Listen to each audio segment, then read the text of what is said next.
Olá, boa noite. Você vai ver hoje no segunda edição, Mulas do Tráfico. Polícia Federal descobre esquema de aliciamento de mulheres para transporte de drogas. Esquema era chefiado em Caxias do Sul. O flagrante do susto.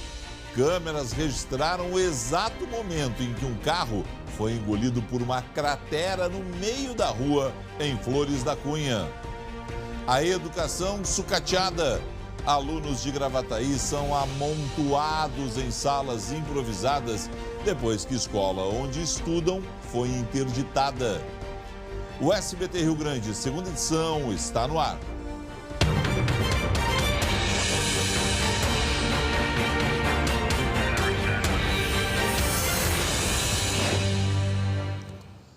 A Polícia Federal desmantela um esquema de recrutamento de mulheres em diferentes estados do país para servirem de mulas.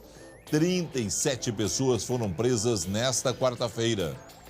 A cocaína era enviada principalmente para Portugal, disfarçada em embalagens de shampoo ou nos compartimentos das malas. As mulheres aliciadas ganhavam R$25 mil por viagem e retornavam ao Brasil com haxixe.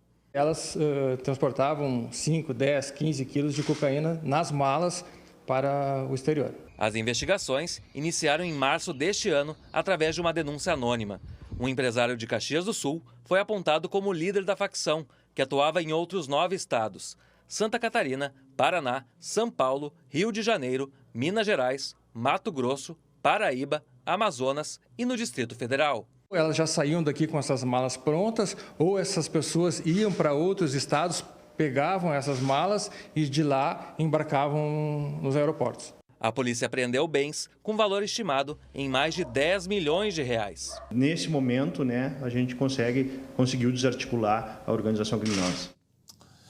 E a polícia investiga se o homem preso por espancar e matar uma criança também abusou sexualmente do menino.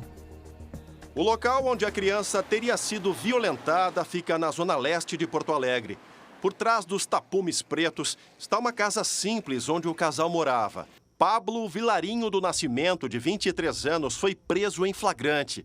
Ele é suspeito de estuprar e espancar o próprio enteado, de 3 anos. Pablo estava foragido há quase um mês. De acordo com os vizinhos, após as agressões contra a criança, a mãe se desesperou. Ela atravessou a avenida entre os carros com o menino nos braços, praticamente desacordado. A mulher pediu socorro nesse estabelecimento comercial. As donas chamaram a ambulância do SAMU, que chegou em poucos minutos. Hoje, elas não abriram comércio em sinal de luto. Estão chocadas com a brutalidade da história. Luiz Henrique Paim Martins de Paula chegou ao Hospital Cristo Redentor sem vida. A mãe dele também foi presa em flagrante. A suspeita é de que ela tenha sido cúmplice do crime.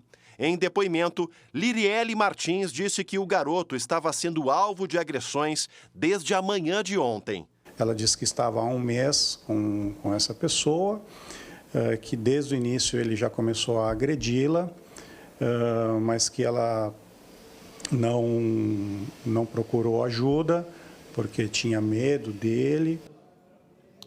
Ontem eu disse que era um monstro. Hoje a história da mãe mostra que ela é uma irresponsável com o caso do filho dela, deixando esse monstro atuar. Infelizmente, se perdeu uma vida. Lembra daquela briga generalizada na orla do Guaíba que terminou com a morte de um jovem em setembro? 3 suspeitos foram denunciados pelo Ministério Público, mas um ainda está foragido. Domingo, 29 de setembro, 11 horas e 11 minutos da noite. Mesmo com a presença de uma viatura da Guarda Municipal, a orla do Guaíba se torna palco de uma confusão generalizada que termina com a morte de Aderson Júnior Martins Floriano. 3 suspeitos foram denunciados pelo Ministério Público e 2 já estão detidos pela Polícia Civil. Um jovem de 19 anos com antecedentes por posse de drogas e um adolescente de 17. Esse com uma ficha criminal mais extensa, 3 ocorrências de tráfico de drogas e um outro assassinato. Por ser menor de idade, são considerados atos infracionais. O terceiro suspeito está foragido. é Igor Rodrigues do Ponte, de 22 anos, apontado como o executor do golpe fatal. Segundo a polícia, ele aparece no vídeo no momento em que a confusão se dispersa. Repare que o homem levanta a mão mostrando algo. Os investigadores acreditam que era a arma usada no crime, uma faca ou canivete. Muitas vezes, eles, por morarem numa determinada região, se intitular como participante de uma facção criminosa, para eles significa status. Eu não gosto dessa história de ato infracional. Nós procuramos a Guarda Municipal para saber por que os agentes não impediram a agressão, já que estavam próximos do local. A informação que vem da Prefeitura é que a Guarda Municipal socorreu a vítima e que todas as provas estão anexadas no inquérito com o delegado responsável pelo caso. E nesse caso, agiu certo, porque afinal de contas tinha mesmo que tentar salvar uma vida e não correr atrás desses bandidos. Eu espero que eles sejam presos, o que está foragido ainda, né? Preso e pague por tudo que fez, né? E agora o flagrante de um assalto a um supermercado na fronteira oeste. Você vê aí o criminoso entrando nesse mercado em Alegrete. Ele segue em direção aos caixas, aponta a arma em direção a uma funcionária e força a mulher a abrir o caixa dela, né? Ele e o comparsa que aguardava do lado de fora conseguiram levar R$ 555.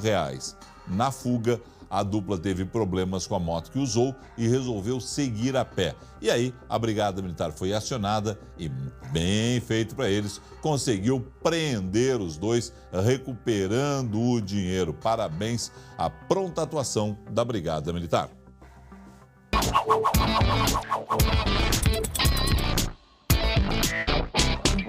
Estamos em pleno Novembro Azul. Para conversar a respeito da saúde masculina, conosco, chefe do setor de urologia da Santa Casa de Porto Alegre, professor da UFSPA, Dr. Hernani Roden. Qual a importância de um mês como esse? Os homens ficam mais alertas também, Dr. Roden? Eu acho que sim, Felipe. Eu acho que a importância do Novembro Azul é justamente salientar e sublinhar para a população masculina a necessidade, não só relacionada à questão da saúde prostática, mas também a questão da saúde geral. Nós temos uma incidência hoje de mais de 100 casos por 100 mil habitantes aqui no Rio Grande do Sul, que é a unidade da federação com a maior taxa de câncer de próstata, que é uma neoplasia perfeitamente prevenível do ponto de vista de diagnóstico precoce e, consequentemente, de tratamento com intenção curativa. Quais são os sinais que nós, homens, temos que estar alertas em relação ao câncer de próstata? O câncer de próstata ele pode ser diagnosticado de uma maneira completamente assintomática, ou seja, pode ser identificado como uma neoplasia incidental em uma avaliação rotineira com o urologista.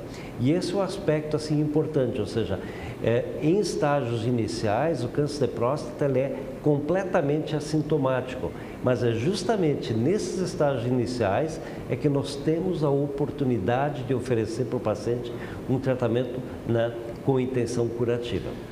A questão do toque retal ainda é um preconceito do homem e aí a figura do macho gaúcho nos prejudica para chegar a esse número de 100 casos a cada 100 mil, número mais alto do país? Ainda existe uma certa resistência, mas acho que está diminuindo de uma maneira significativa isso, pelo fato de que a população masculina está tendo consciência, está sendo sensibilizada, né, para justamente avaliar essa questão e aceitar a necessidade desta avaliação que é feita de uma maneira bastante tranquila e sem maiores traumas, né? E existe uma certa resistência, mas eu acho que ela vai estar sendo suplantada progressivamente. Doutor, muito obrigado ao senhor. Obrigado. Sucesso. Obrigado.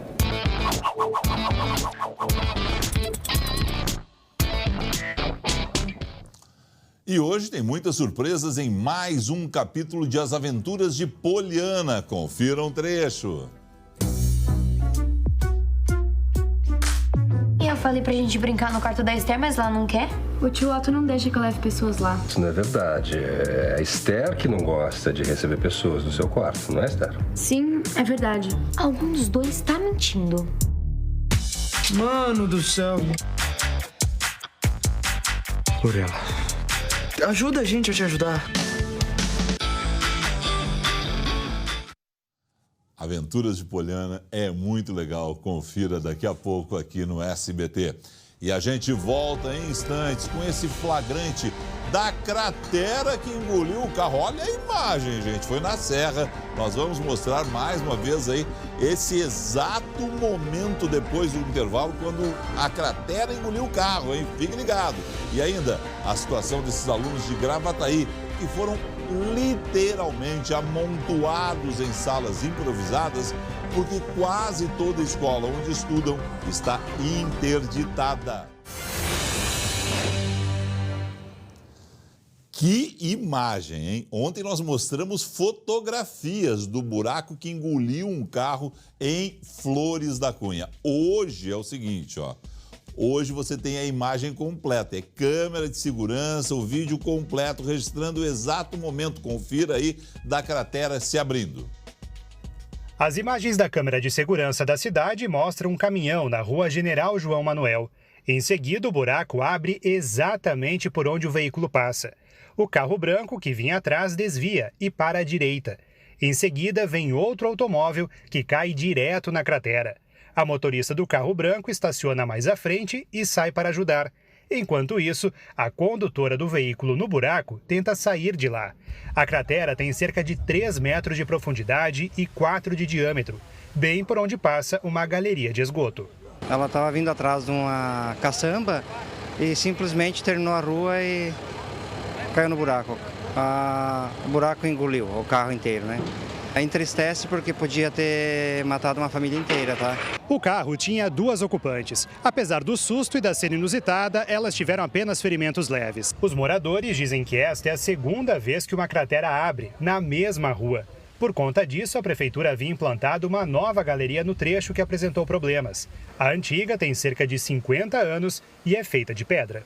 A gente fica naquela insegurança. Meu marido tem caminhão, né, a gente tem transportadora e o caminhão sempre aqui na frente. E se cai mais? E se a rua cede mais? Né? Então, e as crianças? Tem a escolinha aqui no lado. Então é perigoso e a gente fica assim, será que vai acontecer de novo? Em nota, a Prefeitura de Flores da Cunha afirmou que faz manutenções conforme a demanda e que o local em questão não aparentava sinais de que poderia ceder. Técnicos avaliaram os danos e estão definindo como será feito o reparo. Tchê, nos livramos de uma tragédia em Flores da Cunha. Confira a imagem. Passou o caminhão, abre a cratera, o segundo carro que vem logo em seguida estaciona, vê ali, é um carro da Corsan, me parece, inclusive, e na sequência aí não tem como desviar. Podia ter acontecido uma tragédia realmente, hein? 10 segundos entre a abertura da cratera e a queda do primeiro veículo. E olha, ainda bem que nada de pior aconteceu.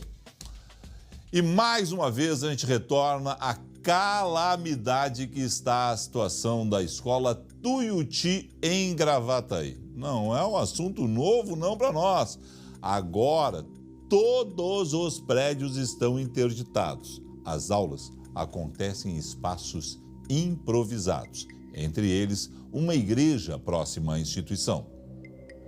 O salão de eventos da escola Tuiuti virou sala de aula. 4 turmas dividem o espaço para terminar o ano letivo. Tá muito difícil, sabe? A gente está com bastante desgaste psicológico. A sala de informática e a dos professores também foram improvisadas para o ensino. A escola Tuiuti possui 4 pavilhões com salas de aula. O problema começou neste aqui, na rede elétrica, em maio do ano passado. Em novembro, parte do forro caiu. Depois de um protesto realizado em julho deste ano, finalmente as obras começaram.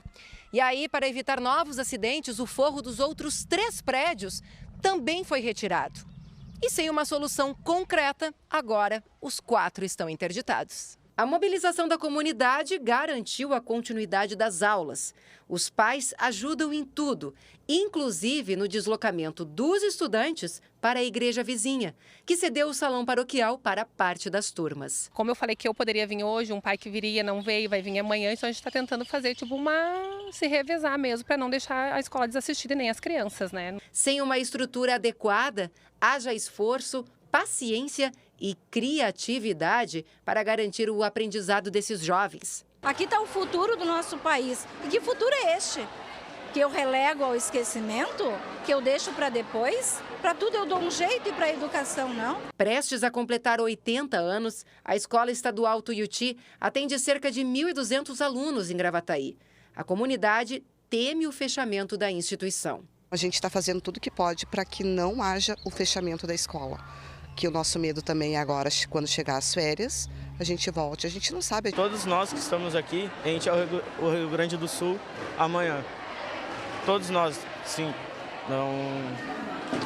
É um descaso assim, muito ruim com nós. Eu assino embaixo do que disse o Henrique e também a professora Estela. Em nota, a Secretaria Estadual da Educação informa que as obras no pavilhão 4 devem acabar no fim desse mês. Já a reforma dos outros 3 pavilhões está em fase de licitação. A escola não vai receber novas matrículas em 2020. Tchê, como é que nós deixamos chegar a esse ponto, hein? O caso da Tuiuti é mais um, entre tantos, em meio ao desleixo sucessivo de governantes que passaram pelo Palácio Piratini e deixaram sem manutenção as escolas do Rio Grande do Sul. Mas pior, eles depredaram com a educação no estado. Uma falta de pintura aqui, um conserto adiado ali, enrola com a ampliação, deixa para o ano que vem a iluminação. Não vai dar nada. Telhado? Joga para o próximo governador. Eu sou do tempo que o ensino público era referência nacional. As minhas professoras, Lola, Silésia, Georgina, Bárbara, a dona Duca, eles se orgulhavam de pertencer ao magistério do Rio Grande do Sul. Aí nós acreditamos na mentira de que nós somos os melhores e eles, políticos, foram ruindo com o sistema. Esse negócio do gaúcho não reeleger ninguém faz, inclusive, que a gente perca a exata noção do momento que, literalmente, a casa caiu com a educação do Estado. E hoje, nós temos essas escolas vergonhosas e os nossos professores com salários ridículos, os piores do país e, além disso, atrasados, parcelados. O futuro do Rio Grande do Sul é, como se diz lá fora, crescer como rabo de cavalo, para baixo.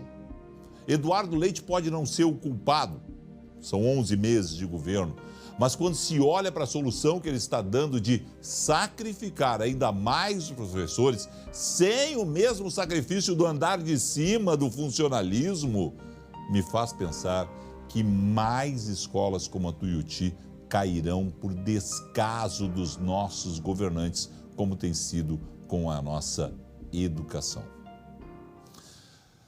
Deixa eu conversar um pouco com a Luciane Coman. A Lu tem outro assunto, mas Lu, você foi à escola Tuiuti, você já foi a outras escolas que estão caindo no Rio Grande do Sul, os pais correm atrás, mas eu me penitencio, eu acho que a culpa também é um pouco da sociedade, Lu. Mas vamos lá, que relato você tem do local? Olha, Felipe, foi a segunda vez que eu fui na Tuiuti, né? E eu acho que ela representa muito o que acontece com todas, o descaso, o abandono com a educação, Felipe. Tu entra lá, tu vê os pais, tu vê os professores correndo da escola para a igreja, que é uma quadra ali no sol, correndo no meio da rua para conseguir dar aula, para conseguir controlar os alunos, para eles chegarem direitinho lá. É os alunos mobilizados para conseguir aprender, porque eles querem aprender, eles querem concluir o ensino letivo. Sabe, é uma tristeza enorme. Querem ter um futuro. Porque o problema desses prédios começou Exato, o problema começou em maio do ano passado, Felipe. Em maio, o governo esperou até julho desse ano para haver um protesto e aí ir atrás de uma solução que foi a obra em um pavilhão. Agora tem nos 3 e aí os 4 estão interditados. É terrível. É uma pouca vergonha. Lu, tu tá aí na orla, tá quente demais. O que vem por aí em termos de tempo, Lu? Olha, Felipe, o pessoal agora aproveitou que tem uma brisa, tá fresquinho aqui na hora. Olha só, o pessoal aqui tá curtindo, né, praticando exercícios. Tá muito gostoso aqui na beira do Guaíba. E a previsão para amanhã é mais calor, viu? Hoje aqui em Porto Alegre chegou a 34 graus. Amanhã pode chegar a 35, ou seja, vai ser o ápice dessa sequência de dias de calorão aqui no Rio Grande do Sul. A chuva, Felipe, só deve chegar na sexta-feira, quando então vai dar uma amenizada. E aí estraga o final de semana, é isso? Não vai ser tanto não, vai só ficar mais fresquinho. Tá bom. Tchau, Lu. Obrigado a você. Obrigado a você pela sua audiência. Fique com o SBT Brasil. Até amanhã.